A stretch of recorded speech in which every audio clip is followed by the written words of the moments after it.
30 से 37 बार करीब सीखे एपिसोड की स्टार्टिंग हमें नागमो डिटेक्टिव एजेंसी को दिखाया जाता है। तभी वहाँ पर एक लड़की आती है और वह नागमो डिटेक्टिव एजेंसी के बाहर आकर के खड़ी होती है और फिर हमें एक जगह का सीन दिखाया जा रहा है जहाँ पर पुलिस कल्प्रिट को पकड़ करके पुलिस वैन में डाल रहे थे और सभी जगह यह न्यूज चल रही थी। तो पकड़ने वाले बहुत यंग डिटेक्टिव है जिनका नाम नागमो है और वह एक हाई स्कूलर है और वहाँ पर खड़ी भी उन नागमो को देखने के लिए पागल हो रही थी। बहुत सारे डिटेक्टिव नागमो से उसके केस के बारे में पूछ रहे थे, पर यहाँ पर हमें नागमो को दिखाया जा रहा है जो बहुत पोलाइट वे में उन्हें आंसर करने की कोशिश कर रहा था। और तभी रिंग बोन की घंटी बजती है और यहाँ पर रियल नागमो उठ जाता है और पता चलता है यह नागमो का एक ड्रीम है। और फिर नागमो अपने बारे में इंट्रोड्यूस करता है कि वह बहुत पहले से डिटेक्टिव का काम कर रहा है और जब मैं यंग था मैं बहुत ही फेमस था, लेकिन अब मैं बहुत बुरी कंडीशन में हूँ और यहाँ तक कुछ लोग तो मुझे बोलते हैं कि मैंने अपनी स्किल को पूरी तरह से खो दिया है। और फिर उसे एक केस मिलता है जिसकी वजह से नागमो उठ करके वहाँ से जाने लगता है और तभी वह थोड़ी ही दूर चलता है उसके पैर में पेन स्टार्ट होने लगती है और वह वहीं जमीन पर गिर जाता है और वह क्रॉल करके बाहर की तरफ जाने की कोशिश करने लगता है। और जैसे ही वह दरवाजे पर पहुंचता है सामने से दरवाजा खुलता है, उसके सामने एक हाई स्कूल लड़की खड़ी होती है और यह बहुत ही ऑकवर्ड सिचुएशन हो जाती है। और तभी वह लड़की एक बेसबॉल बैट से नागमो को मारने की कोशिश करने लगती है और तभी वह लड़की पूरी तरह से बैडेस्ट रूप में आ जाती है और बोलने लगती है मुझे तो लगता है तुम्हें यही खत्म कर देना चाहिए। और वह गुस्से में पूरी तरह से जल रही थी, लेकिन तभी नागमो उसे शांत करने की कोशिश करने लगा है और बोलता है तुम कौन हो और क्या तुम्हारा डिटेक्टिव से कुछ काम है। यह सुन करके वो लड़की थोड़ा शांत हो रही है और फिर बोलने लगती है मुझे कुछ काम था और वह अपने कपड़ों से उस सामान को निकालने की कोशिश करने लगती है, लेकिन उसके कपड़ों में बहुत सारा सामान था। यह देख करके नागमो भी पूरी तरह से हैरान हो जाता है और तभी वो लड़की एक लेटर को निकाल के पेपर को निकाल करके नागमो को दिखाती है जिसमें नागमो ने पहले हायरिंग के लिए ऐड डाला था। और तभी नागमो बोलता है कि मैं हायरिंग नहीं कर रहा हूँ। और यह सुनकर वह लड़की जोर से चिल्लाने लगती है और नागमो उसे बोलने लगता है कि मैं हाई स्कूल लड़कियों को रिक्रूट नहीं करता हूँ और उसके ड्रेस सेंस के बारे में भी बताने लगता है कि वह बहुत ही रिवीलिंग है। लेकिन वो लड़की नागमो को मनाने लगती है और बोलती है इस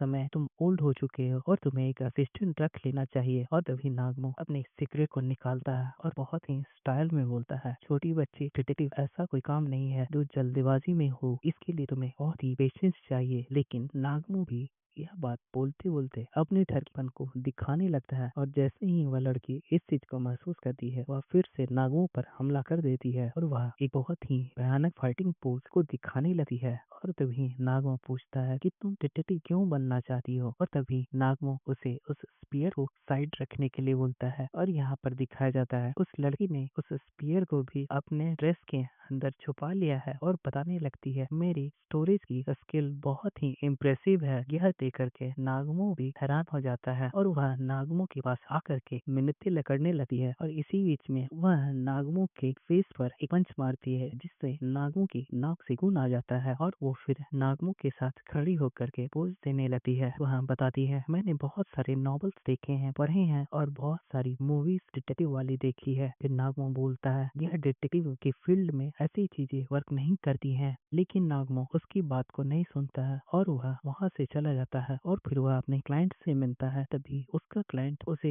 एक लड़की की पिक्चर देख करके उस इंफॉर्मेशन के बारे में पता करने के लिए बोलता है और फिर वह उसी लड़की का पीछा करने लगता है जो ऑफिस में न जा करके किसी और भी डायरेक्शन में एक कैफे में चली जाती है। दिखाया जाता है वो कैफे बहुत ही शानदार है और यह देख करके नागमो की हालत खराब होने लगती है और वह सोचने लगता है कि मैं अगर अकेला उस कैफे में जाता हूँ तो मुझे बहुत लोग नोटिस करेंगे। और तभी उसके पास वही लड़की आती है और वह नागमो का हाथ पकड़ करके बोलने लगती है कितना अच्छा कैफे है और चलो इसके अंदर चलते हैं। लेकिन नागमो की हालत खराब हो रही थी और वह टमाटर और उसके टमाटर की तरह लाल हो रहा था। और तभी वो लड़की बोलती है तुम जैसे ओल्ड पर्सन अगर अंदर जाओगे तो सभी लोग तुम्हें नोटिस करेंगे। और फिर वह बोलती है चलो मैं तुम्हारे गर्लफ्रेंड होने का प्रिटेंड करूंगी और वो दोनों फिर कैफे में चली जाती हैं जहाँ पर नागमो को उस कैफे का मेन्यू बहुत ही अमेजिंग लगता है, लेकिन नागमो उस मेन्यू को रीड नहीं कर पा रहा था। यहाँ पर उसकी हेल्प वो लड़की करती है और फिर दोनों एक टेबल पर बैठ करके अपने क्लाइंट पर नजर रख लेते हैं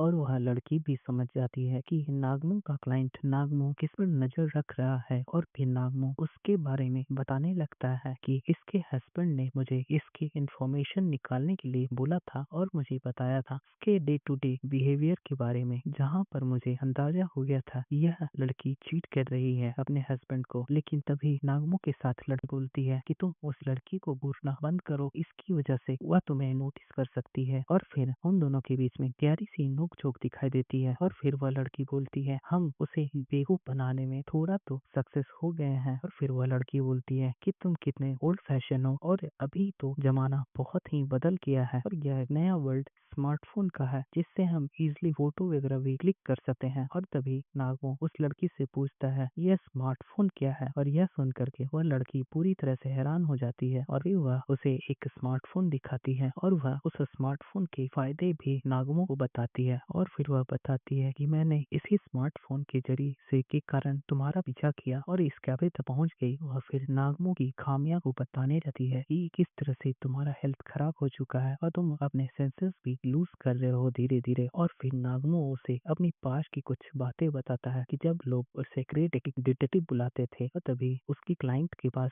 एक पर्सन आता है और उसके साथ बैठ करके बात करने लगता है। लेकिन तभी वो दोनों वहाँ पर गले मिलने लगते हैं। यह देख करके नागमो एक ओल्ड कैमरा निकाल करके उन दोनों की पिक्चर क्लिक करने की कोशिश करने लगता है और तभी नागमो के साथ लड़की बोलने लगती है तुम यह क्या कर रहे हो, तुम तो उसे सीधा बता रहे हो कि तुम उसकी फोटोज ले रहे हो। और तभी वह अपने स्मार्टफोन से नागमो के साथ पिक्चर सेल्फी लेती है और उसी फोटो को नागमो उस क्लाइंट को दिखाता है और उसका क्लाइंट भी कंफर्म करता है यह उसकी वाइफ है और वह उसे चीट कर रही है। फिर वह उसे नागमो को ग्रीट करके वहाँ से चला जाता है और तभी दिखाया जाता है नागमो के साथ हाई स्कूल लड़की वहीं पर बैठी हुई है और नागमो को बोल रही है कि तुम मुझे अपना असिस्टेंट बनाओ। लेकिन नागमो इसके लिए मना कर देता है और वह फिर लड़की बोलती है मुझे तो लगा था मैं तुम्हारी हेल्प कर पाऊंगी। और फिर नागमो बोलता है हाँ तुमने मेरी हेल्प तो की और इसके लिए मैं तुम्हें कुछ टिकट दे दूंगा जिसकी वजह से तुम मेरी एजेंसी में कभी भी आ सकती हो। वह बोलता है लेकिन तुम अभी मेरी असिस्टेंट बनने के लिए तैयार नहीं हो। लेकिन तभी वो लड़की अचानक से नागमो का ओवरकोट ले करके खुद पहन लेती है और बोलती है यह अब मेरा है।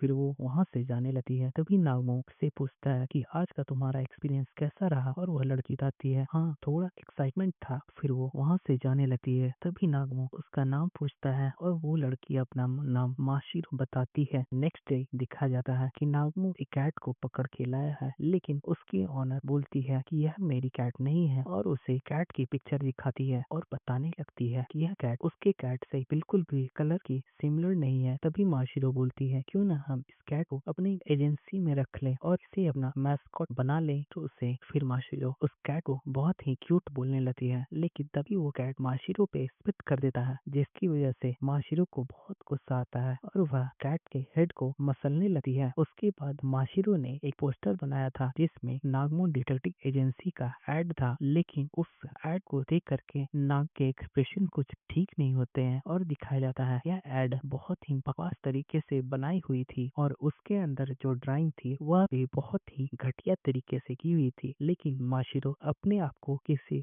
बड़े आर्टिस्ट की तरह बता रही थी कि उसकी ड्राइंग स्किल्स बहुत ही अमेजिंग है। इसी बीच में उनके पास जो कैट थी वह एक कीड़े को पकड़ करके अपने मुंह में रख लेती है और नागमो की तरह बढ़ने लगती है जिससे नागमो की हालत खराब हो जाती है और फिर नागमो उस बिल्ली से बचने लगता है। और तभी माशिरो को पता चलता है कि नागमो को बग से बहुत ही डर लगता है। तो वह कैट के मुंह में जो कीड़ा था उसे निकाल करके नाग को डराने लगती है। लेकिन तभी नागमो माशिरो को पकड़ करके विंडो से बाहर फेंक देता है और यह नजारा एक लड़की देख रही थी और वह पुलिस को फोन करती है, वहाँ की सिचुएशन को पुलिस को बताने लगती है। लेकिन तब नागमो उस लेडी को चाय ऑफर करता है और बताता है कि माशिरो बहुत ही स्ट्रांग है, वह 5 स्टोरी बिल्डिंग से भी कूद जाए तो उसे कुछ नहीं होगा। तभी वो लेडी बताती है मैंने तुम्हारा पोस्टर देखा जिसमें तुमने बताया था कि तुम कोई भी वर्क कर सकते हो और मुझे उम्मीद है तुम मेरा काम करोगे। तभी नागमो उससे उसका काम पूछता है और तभी वो लड़की बताती है कि मेरे घर के आसपास में मधुमक्खी के छत्ते हैं जिन्हें तुम्हें क्लीन करना है। लेकिन जैसे ही नागमो मधुमक्खियों के बारे में सुनता है उसकी हवा टाइट हो जाती है और तभी उसे माशिरो की याद आती है और वह माशिरो को फोन लगाता है। फिर वह माशिरो को बताता है कि एक रिक्वेस्ट आई है जिसमें तुम्हें कुछ कीड़े को वहाँ से बाहर निकालना है और फिर नागमो उस क्लाइंट से उसका उसका एड्रेस पूछने लगता है और फिर माशिरो भी उसकी बताए हुए एड्रेस पर चली जाती है, लेकिन वह कुछ गलत टर्न ले लेती है, जिसकी वजह से वह एक बहुत ही क्रिमिनल से भरी हुई बिल्डिंग में पहुंच जाती है। यहाँ पर हमें एक्चुअल हाउस कैसा है और वह माशिरो कहाँ पहुंच गई है, इसका कंपेयर दिखाया जाता है। और फिर नागमो माशिरो को बोलता है, मुझे उम्मीद है तुम वहाँ की सारी साफ सफाई कर दोगी, और उसे पार्टनर कह के बुलाता है, जिसकी वजह से माशिरो पूरी तरह से अपनी होश खोने लगी है और बोलती है उसने मुझे पार्टनर बुलाया और अब मुझे उसके एक्सपेक्टेशन पे खरा उतरना है। फिर वह अपने पास्ट के उन सभी बुक्स और मूवीज को याद करने लगती है। माशिरो खुद को एक एजेंट समझने लगती है और फिर उधर नागमो भी उसे गाइड करने लगा है। और फिर ना माशिरो भी उस बिल्डिंग के अंदर जाती है और छुपते हुए एक रूम में एंटर करती है, जहाँ पर बहुत सारे गुंडे थे। फिर नागमो उसे बहुत सारे इंस्ट्रक्शन दे रहा था कि तुम्हें कैसे वह करना है, लेकिन यहाँ पर माशिरो की फाइट तो उन गुंडों से हो रही थी और माशिरो भी उन गुंडों का बहुत अच्छे से धुलाई करती है। और वहाँ पर माशिरो को थोड़ी बहुत उन गुंडों से लड़ने में परेशानी हो रही थी, क्योंकि उन गुंडों के पास बहुत सारे हथियार थे और बंदूक भी थी। लेकिन तभी माशिरो अपने स्टोर